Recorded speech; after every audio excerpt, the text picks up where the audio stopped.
Hey guys, welcome to the RotoPros pre-lock show for Wednesday. 10 games to talk about tonight, and I think we've got a pretty good slate, actually. I think this is one of the stronger ones in a while. Pretty easy to make some choices at pitcher, and then offense, I think there are enough options, but not too many options. So kind of right in that sweet spot where maybe you can narrow it to 3 to 5 offenses, 2 or 3 pitchers. I think it's fairly straightforward. So starting at pitcher, as always, I think Chris Archer and Kenta Maeda still are the 2 strongest plays. I had been sort of high on Jake Arrieta when we did the podcast last night, and I've really soured on Arrieta because of the line movement. Also, Jake Arrieta is just not getting strikeouts, but the Vegas line movement for the Phillies tonight is about as negative for a pitcher as you can really have. So the Phillies opened as minus 150 favorites with an 8.5 total that was more like an 8-run total. It moved pretty close to just right on the number 8. And then the minus 150 line for Philly is actually all the way down to minus 115. And that's with most people actually betting on the Phillies. Then we have the majority of the public on the under in the game. And even with that, the total has jumped from around 8 to almost 9 at this point. So sharps are clearly very high on the Braves offense, and that paired with the fact that Arrieta just does not get strikeouts, I think I'm just completely off him at this point. He was someone who I probably would have wanted to include in 40, 50% of lineups before this information, but I think these indicators are strong enough that I really just don't see the need to use Arrieta at all. He was kind of just a high floor, low ceiling play anyway with not a lot of upside because he doesn't get the strikeouts. It's a really hard matchup against the Braves. So I'm off Arrieta. That'll definitely bump up Chris Archer, who I still feel pretty confident about. Archer is better at home. The one thing that Archer does do well is get strikeouts. And even in a brutal matchup against the Red Sox, I think there's upside just because of how cheap he is. It's not like the Red Sox have never had a bad game before, but it does seem like it sometimes. Archer's only 6,700 though, and that's about as cheap as he'll ever get for a home start. So I still think Archer is a really good upside play. He's certainly a bit risky, but I think there is plenty of upside for Archer. And then Kenta Maeda just has the easiest matchup on the slate. He's at home against the Rockies, who are just awful against righties. They strike out a lot. Maeda he's been about as good as any pitcher in baseball this year, with the exception of maybe just a few guys that are the leading Cy Young candidates. He hasn't been as good as Max Scherzer or Chris Sale, but Maeda is striking out 11 batters per 9 innings. He's only walking 2.7. His 3.89 ERA is a little concerning, but he is a 2.79 FIP and a 3.08 xFIP. He's getting 13.9% swinging strikes. So Maeda has definitely been just a little bit unlucky this year. He doesn't get a ton of ground balls, and it does look like he's a little bit prone to hard contact. But I would think that the 342 batting average on balls in play for him is definitely at least a little bit unlucky, considering his career number is just 289. So I think Maeda is in the strongest matchup, even a better spot than what DeGrom is in. Maeda probably isn't even that much worse of a pitcher than DeGrom, and he's way cheaper. So I think there's a lot of value on Kenta Maeda. I think him and Archer are the 2 best plays, and I think that's a pretty easy combination to fit offenses in with. The other pitcher who I think I'll have more of than what I thought last night is Jacob deGrom. So there are some cheaper offenses now that kind of look more appealing, and with less Arrieta, you kind of just need more of other pitchers, and deGrom is just good enough that I think he's totally fine to use even 13,200. It's an easy matchup at home against the Marlins. So the only issue for deGrom is lineup construction, and I think that we can go a little bit cheaper on offense than I had previously thought. So deGrom is definitely more in play now. I still think Archer and Maeda are the priorities, but I think deGrom is definitely the guy I want to have the 3rd most exposure to. I think it's a pretty good spot for him, even with that price being kind of high. And then there's one other pitcher that I think makes at least a little bit of sense. I'm actually not sure at this point if I want to roster him, but he's worth talking about, and that's David Price. So the boost for David Price is basically that Wilson Ramos is hurt, and he's out of the lineup tonight. So Jesus Sucre as a hitter is a huge downgrade over Wilson Ramos. So that makes the matchup a little easier for Price. He's only 8,800. Kind of just a fair price for him ordinarily, but Wilson Ramos is out. So I think there's a little bit of value on David Price. I think he's a better play per dollar than Jake Arrieta is, and he's probably worth using a little bit tonight. I think he could sneak into a couple lineups for me, but I don't have a ton of interest in him. I think he's kind of just an okay play. But the priorities for sure, I think it's probably Maeda number 1, Archer number 2, DeGrom number 3, David Price number 4. Yeah, I really just don't like Jake Arrieta for tonight anymore at all. So that's it at pitcher. And then offense, there are plenty of choices that are worth talking about. Just about every game has the potential for a good stack spot. The only games that I'll rule out are the Rockies-Dodgers game. I think Kyle Freeland is too expensive to use, but I also think he's probably good enough to not stack against. And the issue with playing Dodgers righties is that they generally get pinch hit for late in the game when a right-handed pitcher comes in. So I don't know. Yeah, it's really hard to use the Dodgers. Maybe Chris Taylor is worth playing, but I don't really have too much interest in the Dodgers. The A's-Mariners game, we do have the wind blowing out a little bit, but Marco Gonzalez, I think, is a decent pitcher now. And the Mariners offense, even against someone as bad as Daniel Gossett, they're just missing so many players. I think Nelson Cruz is supposed to be in there tonight, but there's a chance Mitch Haniger and Gene Segura both don't play. And then we have Robinson Cano obviously already out. So that game is probably a fade also, barring something strange happening with these lineups. So basically all of the other games are sort of in play. There's one other one I can rule out too. I think the Rays-Red Sox game is just not a good game for offense. The Red Sox are very, very expensive against Archer. The Rays are just really bad, and they're not even that cheap against David Price. So I think we can rule out that game also. So the best offenses tonight, I think the Yankees probably should score the most runs, but they don't have Gary Sanchez tonight, so that hurts their expected output. Austin Romine is a pretty big downgrade as a hitter. And then the Yankees are also just really expensive, and I also don't think Doug Fister is as bad as people think he is. He's kind of just been okay this year. Most of the time, he's just kind of okay. He has a 3.43 ERA, 472 FIP, 421 xFIP. So he's been a bit lucky, but even those peripherals, he's a good ground ball pitcher. He should do fine in general. Last year, he was kind of just mediocre also. So he's not someone you need to stack against, but I think Yankees as plugs do make sense. I think Aaron Judge is probably the guy I would want the most exposure to, but it's really just a matter of pricing here. Like, the Yankees have 6 players that are 4,300 or more, and then Walker, Andujar, and Romine are all in the 3,000s. So really, no one is all that cheap. Judge is 5,600, Stanton's 54. Didi was a little cheap for a couple games, but he's up to 4,600. Gleyber Torres is batting 9th. He's 4,500. I don't really think there's much value there. So I'm off the Yankees outside of maybe a couple lineups where they might just fit in well as plugs, but I don't really have any interest in the Yankees as a stack. The other offense that I might be fading a little more than I thought I would, well, I'll kind of start with the one that I don't really like at all anymore, and that's the Orioles. I'll have this up in the Vegas line analysis soon after I'm done with this, but basically Dylan Covey has been better in AAA than he had been in previous years. And I think it should translate to more success in the majors. I mean, he can't be any worse than last year where he gave up 60 runs in 70 innings. He gave up 20 home runs. It was just a lot of bad things for Dylan Covey last year. But the Orioles definitely should be the highest owned offense tonight.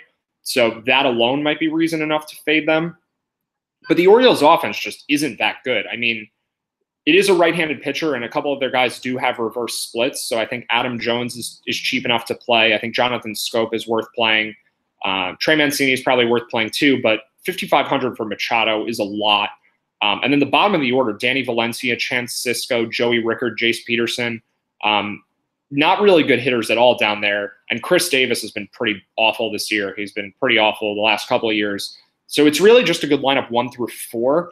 And maybe some mini stacks of the top of the lineup makes sense, but this is not a team that I'm actively targeting because I just don't think they're very good, and there's really not a lot of pricing value on them. I think there are better offenses that are cheaper, that are facing comparable pitchers to Dylan Covey. The weather also isn't that conducive to hitting tonight in Chicago. It's temperatures in the 50s, wind blowing in a little bit. Not going to play like much of a hitter's park. So I'm off the Orioles outside of maybe plugging in the first 4 guys, maybe Chris Davis too because he's cheap. But just plugging those first 5 guys in the lineup, I think limited exposure to them for sure, especially at such high ownership. I think these Orioles guys could all be 20+% owned tonight. So spent a lot of time on the fades for tonight. Let's get down to who the offenses are that I actually like a lot. So the Pirates-Reds game is certainly a good game for offense. It's Chad Kuhl and Homer Bailey. Both pitchers are very bad, especially Homer Bailey. Chad Kuhl is pretty awful against lefties. He's kind of just an average pitcher. I'm just going to get his splits in front of me because I had them before. Something specific to look at here. All right, Chad Kuhl. Chad Kuhl is usually one of my favorite pitchers to stack against because he usually has ownership and the opposition is usually contrarian. I don't really think that will be the case tonight, especially after the Reds were, I think, the second highest scoring stack yesterday. Chad Kuhl has a 602 FIP and a 456 xFIP against lefties this year. He's giving up a lot of home runs against lefties. And the Reds do have a lot of lefties. Most right-handed pitchers are worse against left-handed batters. So the matchup makes sense for the Reds. This game is a 9.5 run total. It looks like there's some sharp money on the Reds side, which is helpful. But I like the Pirates also. So I think there's just some decent pricing value on both of these teams. I think they're both a little bit too cheap. So I'm moderately interested in both. Because they'll both be kind of chalky, though, I don't think they're the greatest stacks in the world, but I think it definitely makes sense to have a few stacks of both of these teams kind of thrown in there. So maybe like 20% of each, maybe being just overweight to both of them, I think is the way to go. But I'm a little bit higher on the Reds than I am on the Pirates because I think their offense is just better. The Reds are finally healthy, and the Pirates are missing Starling Marte. So I think the Reds being at home also, that kind of gives them the advantage. And the pricing for the two teams is about even. So I favor the Reds slightly to the Pirates, but I think both of these teams are good stacks. My 3 favorite stacks tonight are all pretty contrarian. So I think the Pirates and Reds are my 4th and 5th. Definitely want to have them. But there are 3 teams I actually like more, I think. Part of it for ownership, part of it for expected output compared to this game in Cincinnati. So the first one is the Atlanta Braves. I mentioned the sharp money against Jake Arrieta. I think the Braves are going to be extremely low owned tonight. And their offense is just so good that there's tons of upside for them on any given night. Jake Arrieta doesn't get strikeouts. He doesn't give up a lot of hard contact, but I also don't think that he's going to pitch particularly deep into the game because he's pretty walk prone and he just hasn't done well recently. So the Braves just not having ownership, I think there's huge upside for them in this spot. The prices for them have gotten kind of reasonable. There was a while where Albies and Freeman were priced in the mid 5,000s. Now they're kind of in the low 5,000s.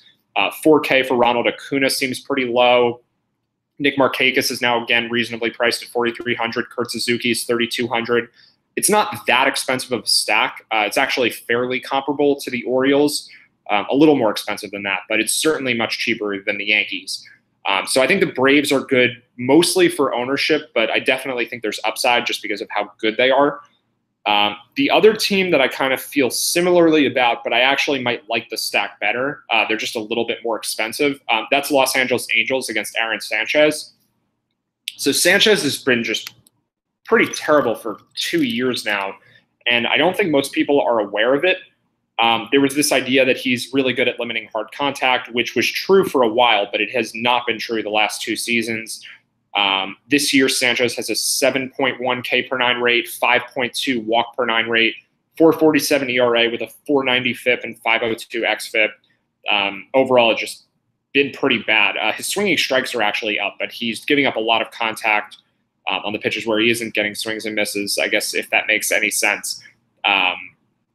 A lot of hard contact, I guess, is what's going on because he's getting more swings and misses, so it's less overall contact, but the balls in play are getting hit a lot harder than they used to be. His hard contact percentage for his career is 27.5%, but this year it's 34.2%. And Sanchez is also just throwing less pitches in the strike zone, which is the biggest problem for him.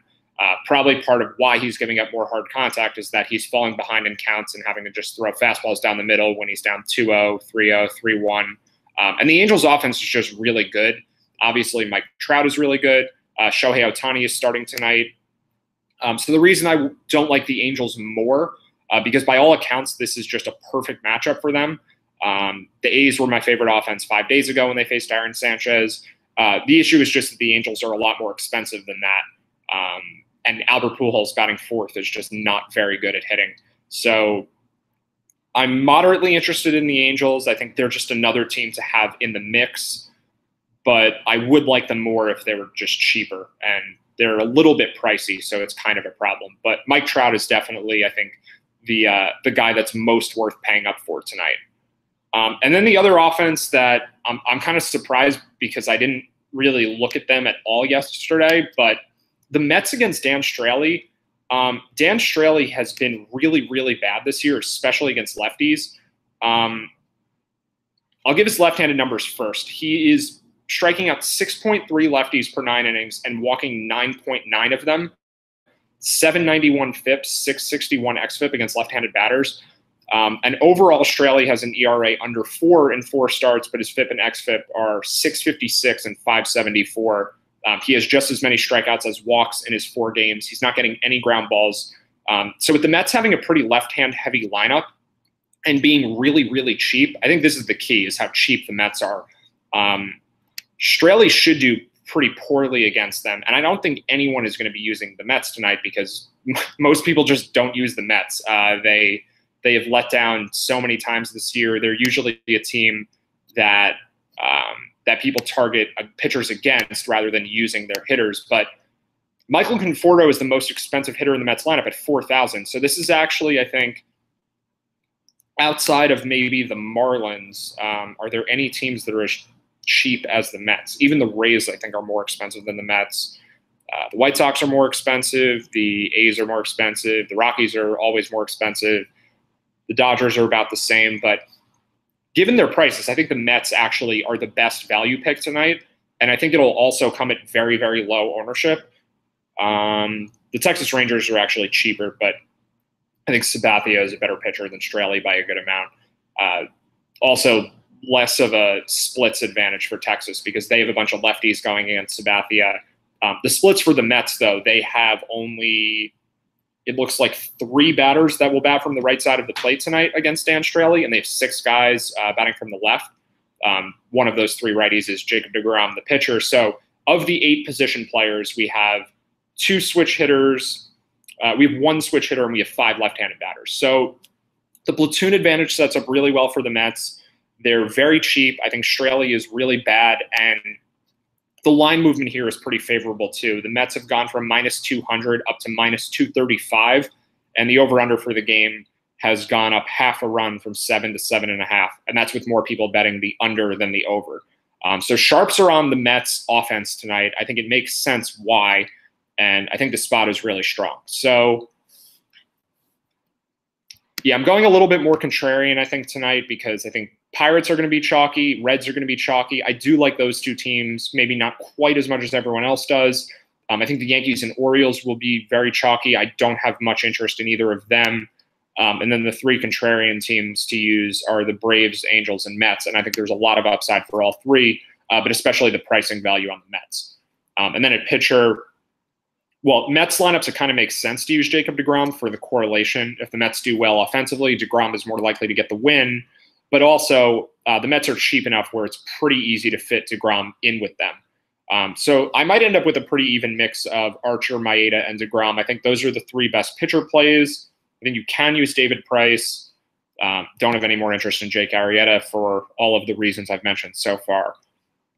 But I think that's pretty much it for this slate. I'm just going to get another look at lineups to see if there's some other value plays that have popped up. We could have some Mariners value plays that we see later because there could be some injuries and we could have some cheaper guys batting at the top of the lineup. Maybe Ben Gamel hits leadoff or something. Guillermo Heredia, those guys are both under 3,000. Just to mention a team I overlooked a bit, the Cubs definitely have a good matchup against Adam Plutko, but the wind is blowing in a bit at Wrigley. Kind of the same issue with Chicago. It's not playing as a hitter's park tonight. And the Cubs are also really expensive. So kind of the same as the Yankees. If you can fit them in, sure, but they're not a priority. Who else do we have for value? So top of the Reds lineup, I think Winker and Barnhart, both in the low 3,000s, are good values. I think Willy Adames is worth playing at shortstop, even though I don't like the Rays offense overall tonight. I think Adames at 3,100. He had a home run off Chris Sale last night, so if that means anything, I don't know. But Adames does have good minor league numbers. He's a very highly regarded prospect. He's still pretty cheap, and he has the platoon advantage against David Price. I also think Toronto has some good value plays. I think Donaldson at 4,400 against a lefty, even a decent one, is fine. Teoscar Hernandez is below 4,000 again. Solarte's 3,500 and batting fourth. So I think those guys are fine. There's certainly some good value all throughout the Mets lineup. So I like most of their guys that are batting from the left side of the plate. One more team that I'll mention briefly, and then I'll end the show here, is the Phillies probably won't have any ownership against Luis Gohara. Gohara has been a disaster in the minors this year. I think he has an 8 ERA and 3 starts at AAA, and he's striking out 8 guys per 9 innings. He's walking 5 guys per 9 innings. Gohara is throwing 2 miles per hour slower than he did last year, and he's not throwing a lot of strikes. So maybe he's pitching hurt. I'm not sure what's going on with him, but another contrarian team that maybe just misses the cut for me, but I think they are worth considering, is the Phillies. Specifically Aaron Altair, 3,400, Michael Franco, 3,500. I think those are good value plays, but a Phillies stack is not out of the question. And Rhys Hoskins at 4,100 against a lefty, I think that's a really, really strong price for him. The issue kind of is that Cesar Hernandez, Odubel Herrera, and Carlos Santana are a little expensive, but Phillies for plugs, I think that certainly is in play tonight. So looks like no questions. Let's see. All right, I think that's going to do it for tonight. Hope this was helpful, and should be back tomorrow roughly the same time. So see everybody then.